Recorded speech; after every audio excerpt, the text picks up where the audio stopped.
Good afternoon, everyone. So, because I'm very short, even though I'm on this like humongous hill, I'm gonna stand here. So I get to see all of you. Uh, Good afternoon. Hi. It's it's really a lot of pressure when keep people saying, "Oh, we are going to hear from somebody so rational and logical, someone like Ayan Hershey Ali, and then Yeonmi Park," and I'm like, "That's not me." And so lower your expectations. The only reason why I'm standing here today is because I'm very good at catching grasshoppers. I was not that good at catching dragonflies, but I was excellent hand with the grasshoppers, and that helped me to survive North Korea, and that's why I'm here. So, how many of you actually saw my speech or read my book? Wow. So, who hasn't never ever heard about me or any of my story before? Okay, so we do half and half. I know we have Q&A after this, so I would love to give more time to the people who have questions. And so, to start off, as you heard, I'm from North Korea. I am now 28 years old. I was born in a country that didn't even have the map for the world. We don't even know what internet is. We don't even have electricity. And one thing that is so unique about North Korea is that we are not naturally poor. Um, this is where I became the defender of freedom and individual liberty is if you look at North Korea and South Korea, we share the exact same history. We speak the same language. We have same genetics, and we have same tradition. And now one country, that is South Korea, the country of K-pop and Samsung, right? So much innovation and democracy. And the other side of North Korea, that is people are starving and they are so remote, so isolated that we might be able to go to the moon and Mars before we ever go to North Korea. And this is all because of the one family that was Kim family. They decide that they want to be a god in 21st century. So growing up in North Korea, I had no idea the world like this existed. I had zero clue. And at school, all day long, I learned how horrible American bastards were. So it's so surreal for me that I'm surrounded this many bastards, and they love me. Thank you. Thank you so much. Well, I guess that's why miracle is possible. All day long at school, I learned how horrible the enemies were, how American bastards were like cold-blooded, like reptile, almost like snake monsters who was trying to attack us all day long, and how grateful we were that had our dear leader, the Kim Jong-il, who was like a god, can mount the mountains. He knows what I'm even thinking in my head, and we were the luckiest people on this earth to be living in a socialist paradise. And I know I will go into my story, but I really wanted to touch on how North Korea began. And it's in some ways that like I'm reliving that past by being in America. North Korea began in the idea, not in the idea of like poverty and all these horrible things, but they began the idea of equality of outcomes. How everybody, we all should be equal. So after the World War II ended, in Korea there were landowners and the peasants. And then Kim Il Sung came. He was a Marxist and promised to people that if you give us your land, right, and if you give us your some of freedom and freedom of speech, we are gonna take all this land from the landowners and the business people, and we are gonna divide them equally to everybody. So there's nobody who's poor or richer than anybody. We are gonna be living in a happy paradise that is perfectly equal. Nobody suffers, nobody's better off than anybody. And my people, My grandmother, they genuinely wanted this. They gave their land. So the regime abolished private property. Nobody in North Korea can own anything. You cannot own your house, you cannot own your car, you cannot own even your body. And then, and they said eventually what they did with that equality of dream, they made North Koreans into 51 different classes among the same people. We are not like America, there's a lot of diversity of race. We are the same Korean homogeneous country, and they divided us into 51 different classes. And this system is so evil because if there's two lovers meet each other, right? And you love this girl so much, but if your family status is higher than her, if you marry her, that means in North Korea you don't marry up, you only go down. That's how they prevent the mix of class. So if you ever take the chance of marrying somebody from lower class, not only you go down, but you are bringing down 3 generations of your family go down to the low class. So nobody insane in the family gonna support that marriage.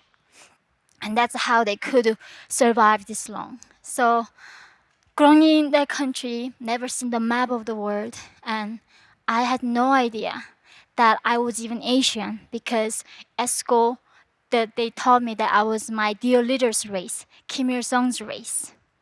And Kim Il Sung, who grew up in a Christian family, and he one day got a brilliant idea. So, whenever there's a communist revolution happens, they go after religion because the government want to become a god instead. So what they did is they killed all the Christians. They killed all the Buddhists and other religious people. And then he copied the exact same Bible principle. So this is where it comes down to. A lot of people say, why do North Koreans are they so dumb?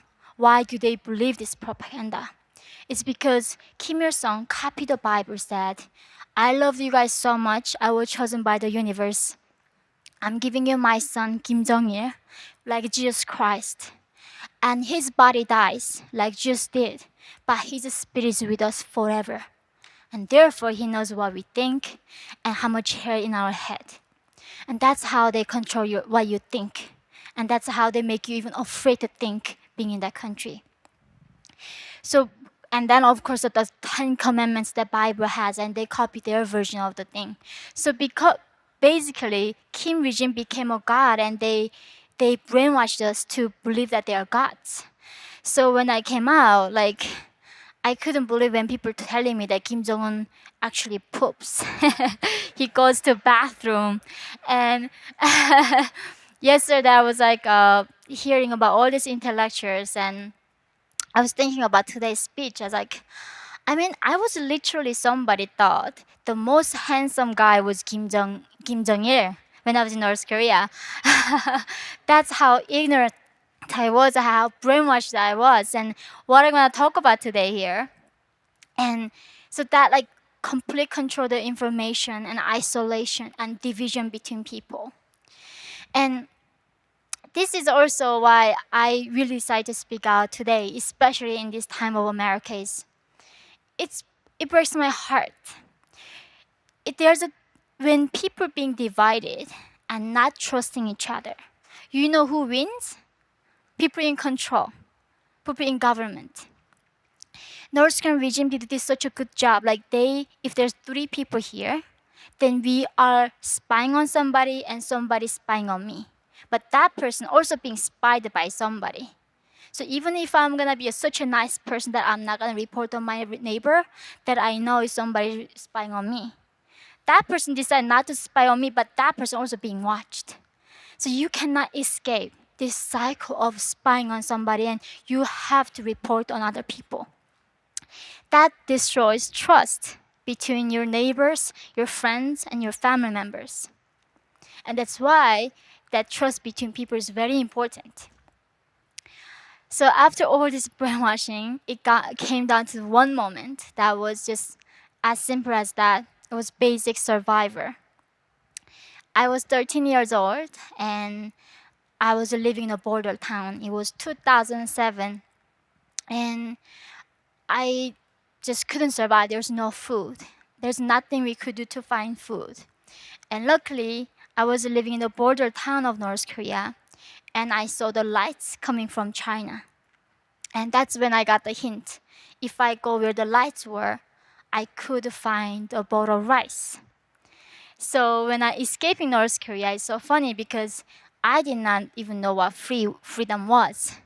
I was just simply risking my life for a bowl of rice. Once I went to China at 13, I realized there was a state sponsored by modern slavery by Chinese communist regime. They sell North Korean girls for sex slaves. And because China had a one-child policy, there are millions of men cannot find women.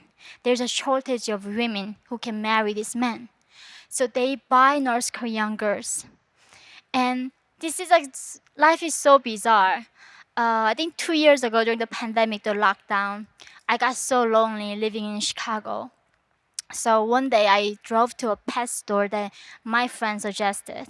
And she said these puppies were treated so nice by a breeder and it's ethical to get these puppies. So I got this puppy that was $7,000. It's a very expensive puppy the size of my fist or something. And I was thinking, I was like less than $300 when I was sold. Literally the same lifetime. And and then, of course, during the looting and BLM living in America, these people believe they are the most oppressed people in the world that ever existed. And like, how do I ever even tell these people that slavery even never ended? And there are people continuously being oppressed. So in China at 13, I was a sex slave for 2 years. I was separate from all my family. And my mother, who was around 40 years old, she was sold for around $65. 2 years later, miraculously, I met a missionaries from South Korea. And they finally told me about real God and Jesus Christ. And they told me there was a way out of that slavery, which was crossing the Gobi Desert, frozen Gobi Desert into Mongolia. And if we were lucky that we survived that in the desert and go to Mongolia, then we might be able to rescue to South Korea. And that was when I was 15 years old in 2009. So I did go on that journey, crossing the desert. And luckily, I survived and I arrived in South Korea. And most of people think like that's an amazing story. The happy ending, isn't it? It's like I finally found my freedom and became a free human and became a new human being almost. But that wasn't, because I decided to speak out against the regime. I wanted to tell the world how horrible the Chinese communist regime is running this dictatorship in North Korea, and how my fellow North Korean defectors, hundreds of thousands of them. Do you know how many North Koreans right now have arrived in America over the last 80 years? 207.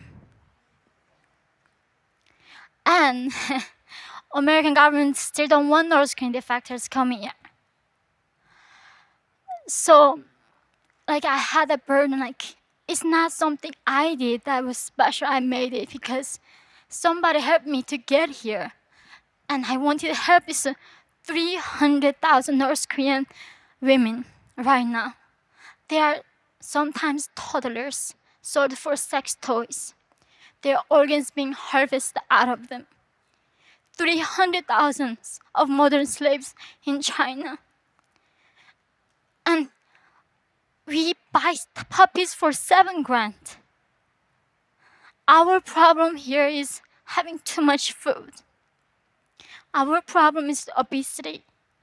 I could understand it, like, my people's problem is not having food, and somehow our problem is having too much food. We can fix this. And I decided to speak out, and I realized the world does did not want to do anything about North Korea because they did not want to upset China. And I started getting censored on YouTube, on Twitter, on Instagram. I get censored. What is that thing? They hide my account, and then my videos that I made get cancelled. So I reached out to Google one day. I texted them like on the email like, "Do you not support Me Too or something?" Right? It was all the time of era of Me Too. Like these women are being raped by Communist Party, and you don't want me to talk about this. And it's like it doesn't meet our requirements and guidelines. And that disillusioned the country that we are living in right now, that America that I thought this was the land of the free and the home of the brave. And there's so much lies, so much manipulation by media and lies. And also, in some ways, witnessing a national suicide. I went to university in New York studying at Columbia University, and I talked about American bastards, right? I couldn't believe if that was a North Korean classroom or like American classroom. Literally, these highly educated, like Nobel laureate professors, they say all the problems that we have in America and in the world is because of white men, their original sin. And the people now being penalized. I have a son who is a half white and who's a half North Korean. And they say, my son is privileged and he's guilty for the ancestors' crime. And that's what exactly North Korean regime does. I was born in a low ranking of the class because supposedly my great-great-grandfather owned a tiny bit of land in his yard. So he was a landowner. Therefore, my blood was tainted forever. And now we are doing exact same tactic that North Korean regime uses to divide people and never embrace the humanity that we are and move on with each other and making things better. So now I'm the enemy of the walk as well as enemy of Kim Jong-un. So I have plenty of enemies, but I am hopeful because still in America, we still have a bit of time. We still can speak, and if not in North Korea, what I did just now, they would execute me, right? And that's one thing. There's always room for gratitude and for find hope. So I'm so grateful that you came here to hear my story and fight for this amazing nation that we have. So thank you so much, everyone.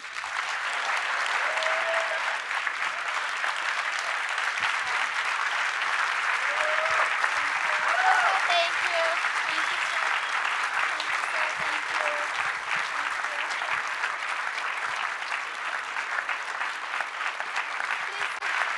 We have a Q&A. Thank you so much. Yes. Hi. Thanks for being here. It's a true inspiration, I think, to many out in the world who see a lot of darkness and looking for someone to share light in terms of stories. So my question would be, so I come from Germany. My entire family comes from Eastern Germany, so suffered also from a communist regime for like 40, 50 years. And when I try to compare what I read and hear from North Korea to former East Germany, then it seems there's a lot of parallels, but it's just like a really light version. So the intensity is like significantly stronger in North Korea than in Eastern Germany, but there's a lot of parallels. So my questions to you would be, in the future, talking of a united Korea, like when could that happen in terms of a time window, like North and South Korea uniting, same as East and West Germany did? Second, how would that look like in your opinion? And third, more of a personal note, if you could pick whatever position you can be in, how would you like to contribute to when that event happens, or where would you see yourself in that role? Thank you. Thank you. I know Germany is always an inspiration for the Korean people whose brothers and sisters got separated, right? But like you said, during the Germany when they were separated, the economic difference was only 3 to 4 times difference. But North Korea and South Korean difference is more than different times.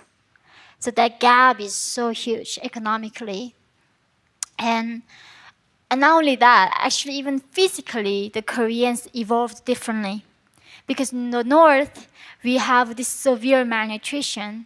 So North Koreans are on average 3 to 5 inches taller than the South Koreans. And the language evolved.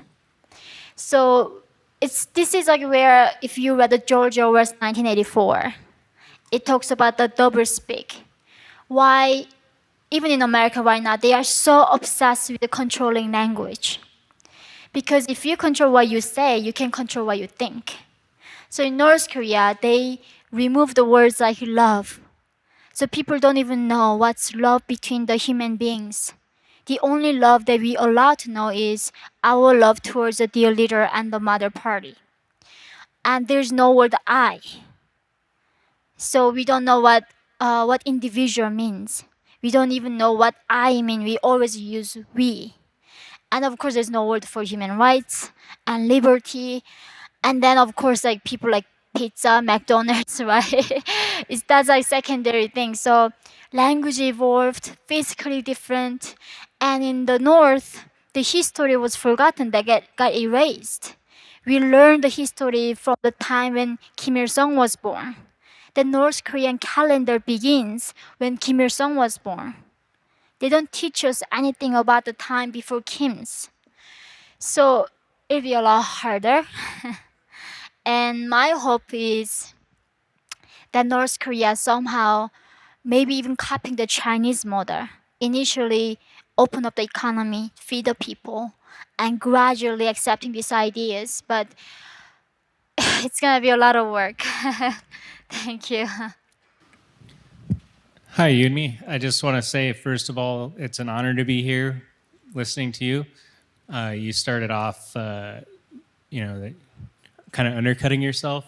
Don't do that. You have a really powerful story, very inspirational, and you're a huge voice. So, Thank you. my question is there anything that we can do as Americans to help free the North Koreans from the North Korean people from the North Korean regime and other places like, in Venezuela?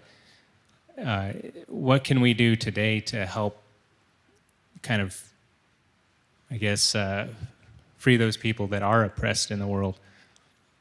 Thank you for that question. That would have been an excellent question. Like 5 years ago, before I moved to America, but well, you might be losing your country too. So I don't think it's time for Americans to even leverage that much. It's, I mean, in America now, I'm fighting for my freedom of speech. That basic right that we are given, we are losing it here. So if we, I'm reading this book right now, America, the world without America, what it would look like. And it's being America what it is. I think people don't understand who are born here, how unique it is. How can you start a country upon an idea like the ideas, right? It's like usually the country start by like kings and all those things, but this country is so unique, and this country was made to give power to individuals, and that is something unheard of. So we would need to protect this country first for humanity's sake. Then, if we really do want to help North Korea, it was what Trump said. That was the only way we can change North Korea is through China. If China does not supply this oil and natural resources, North Korea cannot build nukes. They cannot even survive 1 week without China. So all that it comes down to, China respects the international law and do not sponsor the dictatorship, then we can end the dictatorship. But nobody in the world right now is standing up against China and challenge the regime. So, yeah. Thank you. Thank you. Hey, Naomi, big fan. So your journey from North Korea to America is pretty incredible. And I was just wondering, at what point in that did you feel the most sense of relief? Like, was it when you finally escaped North Korea? Was it when you made it to South Korea? Was it when you made it to America? Yeah, I guess at what point did you feel the biggest like that you were relieved? And also, if I get a picture with you, that'd be amazing. Of course. Oh, it, physically, I'm still not very safe, right? I'm really living in Chicago downtown. Besides Kim Jong Un's threat, like I'm really not safe. But I think sense of relief comes from, I guess, you know, like get in touch with my creator, like whatever you call her. So that gives me gratitude. Yeah, thank you. You hear me? So I think the fact that you're, I think one of the only speakers that's here with like, you walked in with two guards is very concerning. And so for the people who are wanting to defund the police, that's just very sad. The fact that you need guards to be in here. I come from a country where that's the norm as well. So two questions. We have Pride Month. For an entire month, we're holding flags, but we don't have a month for America. And so, what would you tell someone who has never been outside of the US but thinks the US is not worth, or the US flag is worth respecting? Number one. Number two, I really want to hear your thoughts on Joe Biden.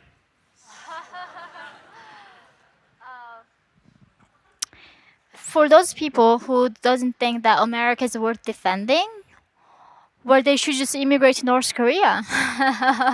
It's thank you. it's it's amazing how these people hate America with their guts, but they stay. So annoying. There are people like North Koreans risking their lives to come here, and they still don't get to come because they don't accept them. With the current president, it's a I was actually was so brainwashed by the liberals in New York too. I came to America and I couldn't possibly fathom there's a propaganda and lying, media manipulation happening in America. Like I was so innocent, and after living here so long, it's just now it's like, well, we are a bit more sophisticated North Korean version right now. And of course, the consequences of disagreeing with the mainstream idea and political correctness is not as bad. But we are in a definitely that trajectory that they call me I'm a Nazi, that I'm a white passing person who does not know what oppression is. So but the thing is, I just hope that's a minority because I was living in Manhattan and Chicago, and hopefully the majority Americans are much more reasonable than that. And I think that's the hope. Thank you. Hi. I was not aware that you were a mother, but so that's my question relates to that. In America today, how do you prevent your you said son, your son from being converted into a leftist or something that you would not appreciate as much? I will move the state or move the country. I think there's a lot of studies now shows people even in California, there's a rates of children becoming transgenders a lot higher than other states. My son right now is going to a daycare in Chicago, and he's 4. Already his school sends me these emails how they are doing a wonderful job teaching him about equity. I did all that to escape communism, and they are like raising my son like a little commie right now. So, but I still think it's up to parents and up to an individual to resist. So I will do everything I can, even if that means me moving a country that I'm loving America so much, but I have to move out so he does not become into that groupthink and does something so horrible. Think about what communism did, how much millions of people died because of that, right? So because of that, it's my responsibility to take him from it and protect him, and until he develops his critical thinking skill. Thank you. Thank you. Hello, thank you for the amazing talk. So I would like to ask about extradition. So I have watched extradition. So I have watched you amongst other ex-North Korean influencers, and a lot of time I hear that, for example, you face like you would be constantly afraid of being sent back to North Korea if you are in China. But if you're in somewhere like, I don't know, Thailand, you wouldn't face that fear. Right. So, I come from communist China. Like, not come from, I was born in communist China. I grew up in Hong Kong to see Hong Kong fall and to see, the national security law being established. And while most of the West wouldn't send extradition agreements, so wouldn't send people to North Korea, a lot of the West, a lot of the liberal West would be more than willing to sign agreements and send people back to and send what the Chinese government deem as criminals to China to face persecution. So, and God knows, like maybe they will send you to China and then from there send you to North Korea. So, yeah, what are your thoughts on this? Because like personally, I don't think it is not a very optimistic situation to do with China because of just the scale that it is. What are your thoughts on this? Yeah, I have a lot of sympathy, and I love Hong Kong and the people so brave there. And did not know quite that America do send this distance from Hong Kong back to their country. So the national security law, which was always in China and recently got established in Hong Kong, was that if you break Chinese law, whatever nationality you are and wherever you break Chinese law, so you could be an American, like speaking or speaking against the Chinese government in America, and if you step into any countries that has an extradition agreement with China, then they would be able to send you to China and make you face persecution. So you might disappear. And Wow, that's shocking. I can also believe that because everybody wants. I mean, Hollywood, for instance. I've been there are people like trying to make a movie about my story, and one of the producers were trying to make a movie about my story, and then in the script they said China was a promised land, and how they were protecting me. I was not a sex slave there, and I asked him like, why would you write a script that is completely lie? And he's like, there's no way, no studio to pick up that movie if you badmouth China. that's in the States. And in Hollywood right now. Unbelievable. That's why they don't make movies about. There's a tons of movie about Holocaust. Why do they not make anything about North Korean human rights issue? Because then they have to expose China, and there's so much funding coming from China. No studio would touch that script and that project. Unbelievable. Thank you for telling us that. Thank you. Yeah, China. Oh my.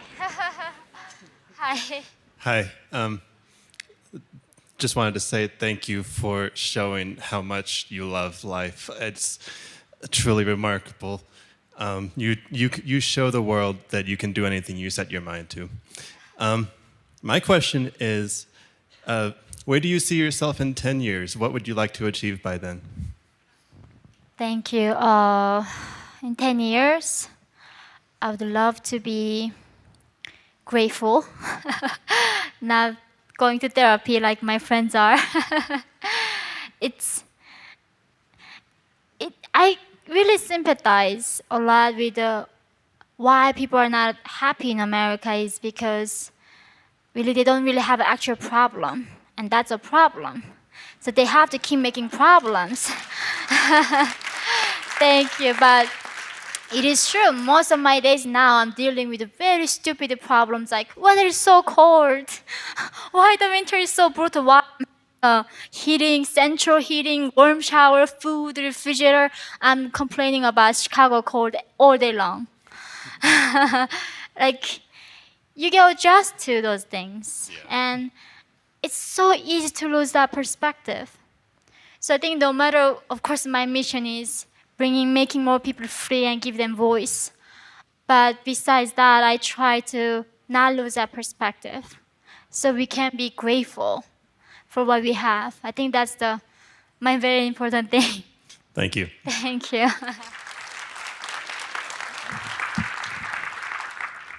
My heart is beating so fast right now. So, Ms. Park, first I want to thank you for sharing that part of your life. I want to share a little bit with you. My name is Cesar, and even though it says Washington, D.C., I'm from Maracaibo, Venezuela, and that makes me feel a lot of connection with you because a lot of things that you say, even though they haven't happened exactly as you say, they're somehow happening in Venezuela as well. So I believe that gives me the right to ask you this question. We know that elections are not going to work. We know that international community is not going to do much as well. And it's really hard to have a civil war in your country. So what do you think it's going to take for the people in North Korea to finally find a solution to this whole problem, which is not only on a government level, but it's in a multidimensional level, society, economy, etc. So I know it's a deep question, but if you can find a way to answer that question, to see if you can give me some light and see if I can also change my country as I know that you want to do it. So, 감사합니다. Yeah, thank you. That's a very deep question. It's North Korea is a very unique scenario because I met a lot of people from Cuba, Venezuela, Iran, and very oppressed regimes there too. But people in those countries, they know that the regime is screwed, that people are oppressed. But something that is so unique about North Korea is that regime so completely isolate them that people don't even know they're oppressed. They don't even know they're enslaved by the regime. And if you don't know you're a slave, how can you try to be free? That's an impossible task. So for the North Korean people, that's very hard because they don't know they're oppressed, and they don't know life can be like this. So the first step is somehow we need to awaken their minds and show them the real world and get them out of their brainwashing. Then I think we can discuss other steps. But North Korea is such a primitive state right now. They don't even know the word for freedom, so there's no way they can be on the street someday fighting for freedom. Because at school, we don't even learn what revolution is. They don't teach us that. And this is something about why I really appreciate people are interested in knowledge and truth. It's not innate to humanity when you are born, like we knew that slavery was bad, right? That's why the enlightenment was important. If we are born, if we don't have education, we don't know. Like I might thought like Kim Jong Il was a handsome guy. I did not know that Brad Pitt was hot. So we need to learn the truth, and that's why we need to keep coming to these places and keep awakening our minds and sharpen our thoughts. Thank you very much, and you deserve all the rounds of applause in the world. Honestly. Thank you. Thank you so much. Thank you. Hi, from your time in America, certainly you've been experiencing American culture. I'd be interested to know what has given you the most pause experiencing American culture, something from it, the most surprise. Where do I begin? American culture is very unique, and I think every culture is. It's also, you cannot generalize America. It's a very different factions and different state. The biggest pause for me is when, like, it's really interesting at Colombia. Like the facts doesn't matter, but how you feel matters the most, right? Like the trigger warnings and how you feel really the most important thing. So if in classroom, if it makes you feel uncomfortable, then you don't even need to do the assignment. You don't even need to come to the class. And these are the college graduates gonna be in this country right now at Columbia Ivy League school. Literally, professors were sending us emails before the class. Oh, this might have trigger warnings for the race intro struggle war, maybe like PTSD. Don't do the reading. Don't come to read the class. You don't even need to tell me why it bothers you and give us those trigger warnings. Then I'm like, why are you in university then? And I imagine they were this bubble wrapped, never exposed to any reality. When they graduate, they go to become the executives and be the people in the society. What kind of world are they gonna create? Exactly what country that we are seeing right now. That's so far from the reality, and there's no more truth anymore. So hard to know what truth is, and that's almost like living in North Korea. Hi, Yeonmi. I'd like to ask also, could I have a photo with you after? I should have asked yesterday, but it would be very nice, thank you. But my question is, freedom is a requirement for human life and happiness. I think you would know that better than anybody. But people in North Korea don't have freedom, and you were very fortunate to escape. It'd be very difficult for all North Koreans to escape, only very few do. But what can they have hope on? What freedom can they find in their personal life? Or to put my question in another way, what would you have done if you were sent back to North Korea and if you failed to escape? Well, I will fight like hell to be free. It's whatever that I went through to be free, I have no regrets. And what I am afraid is not even losing freedom. It's if you read the George's like the animals farm, right? Like it comes down to the generation. They don't even know what freedom is. So then if you lose that, you don't even know, you can never find the way back. And we might be losing freedom, but we might become like North someday. Like we are not immune to that. And I think that's why we need to be like vigilant, keeping this freedom and understanding what really it means to be free. I think this is a lot of people keep asking me like, how do you define freedom? And I was like, you lived in freedom for all your life. You're asking a North Korean to define freedom for you? Thank you, but it's initially I thought that was the most bizarre question that I was keep getting in every interview that I do. They are keep asking, "What does freedom mean to you?" I'm like, "You should tell me." But I think that's when I understood. Most of people don't know what it means to be free. Freedom means self-like responsibility. It comes with discipline. It comes with virtue. It's not just jacking yourself with the heroin on the street and do whatever you want. It comes with all other things, but somehow this country have like failed to teach the children about the principles of freedom, and now they're asking North Korean to talk about it. So I think that is why we are losing freedom, because most of people don't understand what freedom is. Thank you very much. Thank you. Thank you. Do you support the effort to send USB flash drives into North Korea?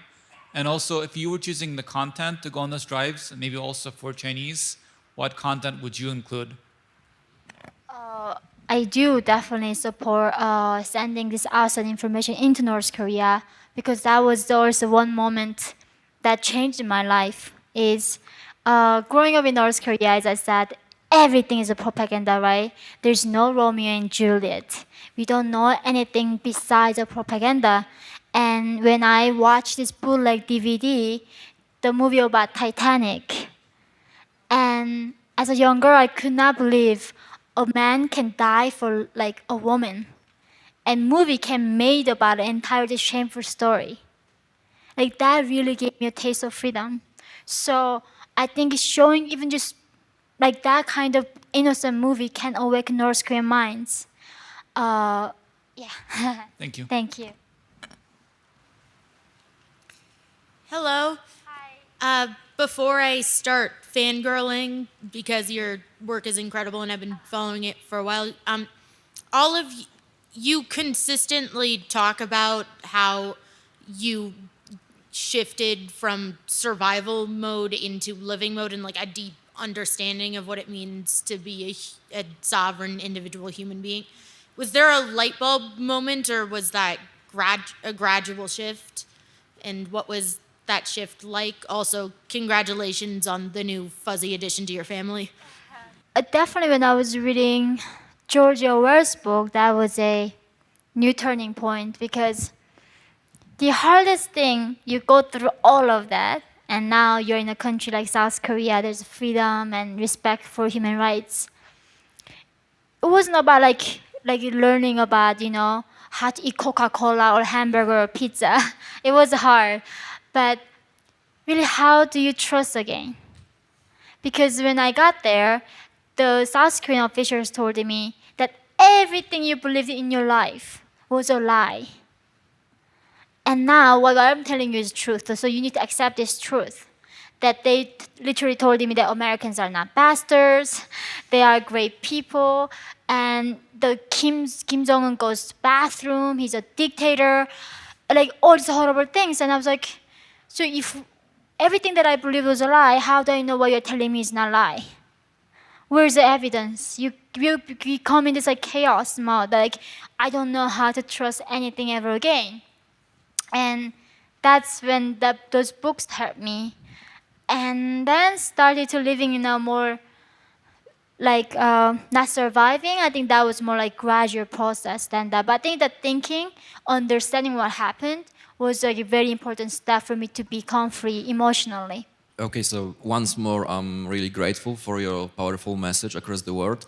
I have a question. Did you notice that since you started spreading your message, did you notice some cracks on North Korean propaganda wall, or did you notice that this propaganda got, even if it's possible, more hateful, more harsh? Did they somehow react to your message and they started being more careful with checking people in North Korea if they are running away, or started sending some propaganda informations that it's not true what you are saying or something like this? That was really good. Initially, when I spoke out, this Marxist, Maoist, Leninist, all the NIST guys came after me. Because in some ways, the North Korea is the last country that holding the socialist paradise flag. That's what they call. The last country still holds that ideology as a national policy. And they were like, how do we know that she's a North Korean even? She got to be, they say Elon Musk is an alien. So they say like she might not be a North Korean, she might be a CIA spy. That's why I always go for. And thankfully, North Korea made this a smear campaign against me, that how I'm a liar, that how North Korea is a wonderful place. But in that video, they published my birth certificate. And they confirmed that I was born in Haesan on this day, who my father was, and everybody was. So thankfully, that settled the argument that I was not a North Korean. But because I spoke out, they went after 3 generations of my family. So they got punished because I spoke out. And I think this is why most of people don't understand the word, like when they say freedom is not free. For them, it's like such a cliche thing to say. Because when they're born, they got freedom for free. So they don't understand how precious freedom is, how some people pay so much price to be free. Okay, thank you. Keep fingers crossed for you and your family. Thank you. Hi, thank you for sharing your incredible story. Given everything you've been through in your journey and the incredible hardships you've faced on the way, I'm wondering how you remain optimistic about the human spirit. Honestly, tough. I have seen many worse side of humanity, but I also saw the great side of humanity, right? That's why I'm here today. So easy to focusing on the darkness. So easy to like point the fingers at the negativity, but there's as many great sides behind it.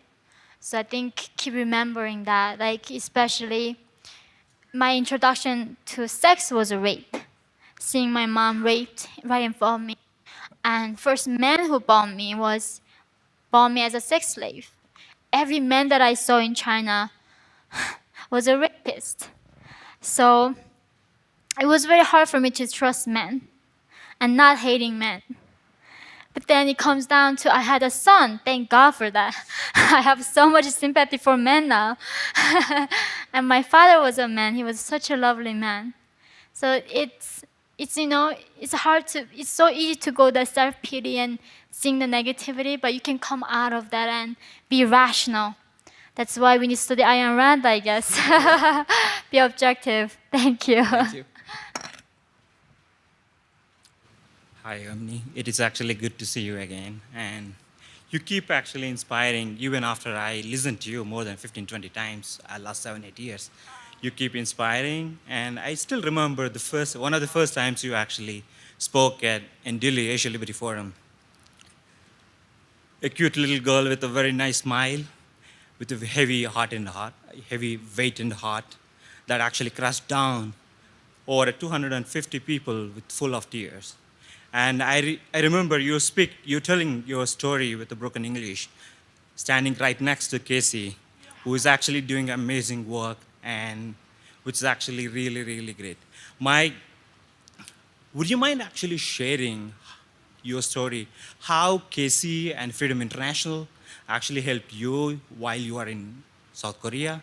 And also, is there anything our audience can actually help to support these organizations, which actually doing a very, very crucial work in South Korea to help people like you to empower, teaching English and giving the tools to actually share these stories to fight the regime?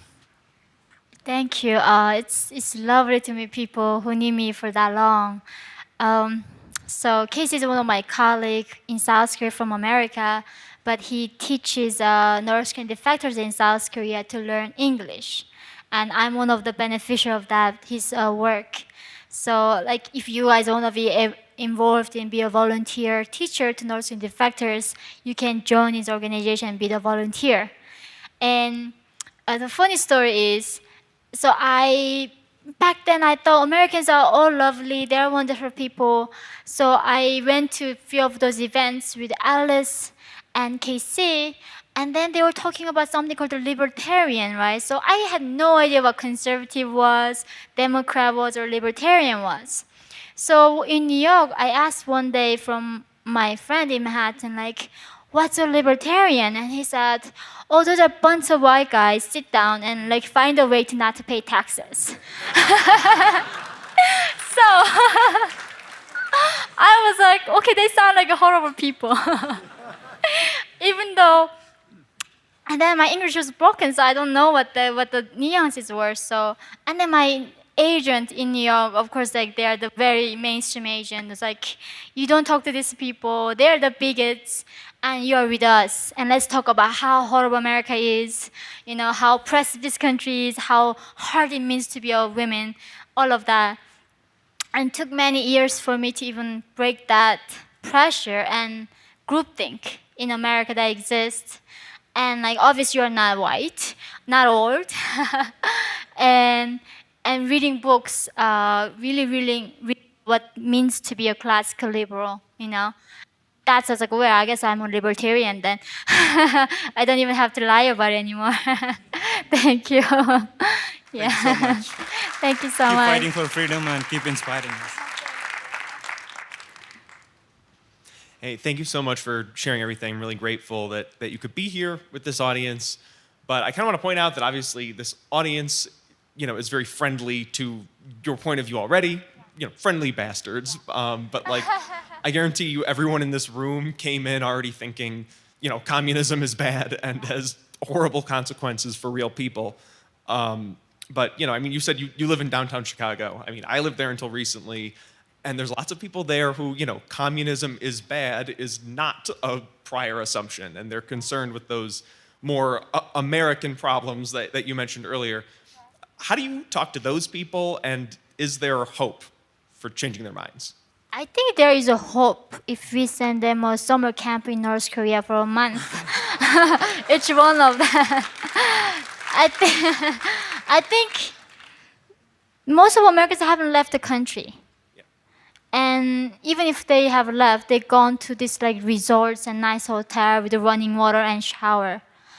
And they don't even speak the foreign languages. I mean, it's like I speak three languages. It's a very norm for the foreign nation people speak multiple languages. In America, it's hard to find people who speaks fluent in another language, right? They might speak few like Hispanic, like Spanish, but most of the time that's it. Or like bonjour. I speak French. Like what do you know? That's it. So that's the thing. I think that worldliness is lacking. Some things America need to improve. I think that's it. That Americans really haven't seen the world, they haven't gotten out that much, and they are saying things like almost like nonsensical like that. So we need to maybe come up with a program with the government, exchange students like to North Korean people to America, and after a month you want to stay there or going to come back. Yeah. That would be a great program to have. I would fund that program actually. Thank you. Yeah.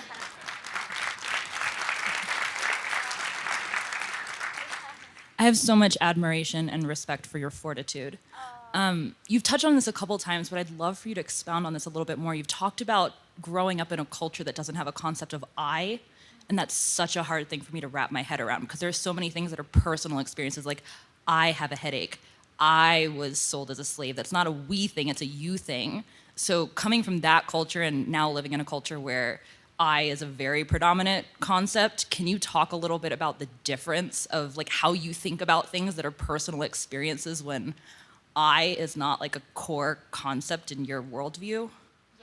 It's a very interesting thing. I've been just like reading about China, right? This nation went through cultural revolution, the land reforms. 60 million people died during this communist revolution under Mao. And most of those people went through this are still alive. Whereas in China, the regime would come forcefully locking down the girls and take their those tubes out so they cannot get pregnant more than one child. And this is in their living memory. But in America, when I came here, these people went through slavery such a long time ago, but their memory is so vivid. And every life they feel that oppression. So what is the difference? I think Chinese, like in North Koreans, have the mindset where in our culture that we matters. Yeah, as long as I'm in a group, I'm safe. And we all went through it together. So there's no point. But in America, the I is so important that, okay, I feel this way. I feel this way. Even though maybe a lot of you went through this, it doesn't matter. I went through it too. I think that might be explaining a little bit that, but I think it's a very unique thing. People in Cambodia went through such horrible stuff too. But most of nations in that region, they don't really complain. They don't even talk about it. They don't want to even talk. They just don't want to move on. Like, okay, we all suffer, so what? Like, let's move on. Let's like build a nation. So I know like after once if North Korea opens up, I know there's gonna be so much generation trauma, and I hope my nation to come out of with gratitude and stronger and not being destroyed by their past. So it's a lot to understand there. Okay, the last question. Your journey to freedom is something you should very much be proud of. And I find it distressing to hear that people have tried to make you feel ashamed of that. Because as many people I think in this audience would tell you that genuine, earned, warranted pride is virtuous. And so you have something to be proud of. My question for you is, as someone who has spoken out on things where the stakes are very, very high, for anyone here who is struggling to speak their minds on something probably far, far less high stakes, what would you say to them in terms of building up that confidence, I guess? It's a thank you for your compliments, but that's the thing. It's so easy to judge people, right? Judge the founding fathers. How could they have possibly be slave owners? And when I think about America, the founding fathers across that ocean with all that hardship came here, there was so much difficulty building this nation. And because they built it, that I am the beneficiary of that, their effort. And so many people say like, oh, if during the Holocaust, if I were born, I would have been the first person to denounce Nazi Germany and save those Jews. Now there are North Korean defectors going through the Holocaust. They are not doing anything about it. So I think in some ways when you are putting this actual test, it really shows our character. Is that all what we're saying, or this is actually we can take an action into? I know that I wrote actually a second book about the American wokeness and the threat of socialism in America, and I had to move out of my agent, who was the CIA and ICM, the best agent in the world. And people thought I was crazy. Why would you do that? But I think it shows that even if you lose your job, so what? You're not gonna starve. I think that's what we need to in America. It's like a lot of people think, oh, it's like me coming out and speaking out what is wrong with the society not gonna make a difference, but that will make a difference. So I hope that you do that at your workplace. If you have to agree with that sensitive training and things that you have to go through in the corporate world or the Ivy League education, we need to make that commitment to shine the light. So thank you, everyone. Thank you so much. Thank you, everyone. Thank you. I hope you enjoyed that, and I invite you to join us for Level Up 2023 in Phoenix, Arizona, June 21 through 24. Speakers include Barry Weiss, Timothy Sandifer, Eric Daniels, and many more voices of reason. For information and to register, visit levelupconferences.org or click the link below. See you in Phoenix.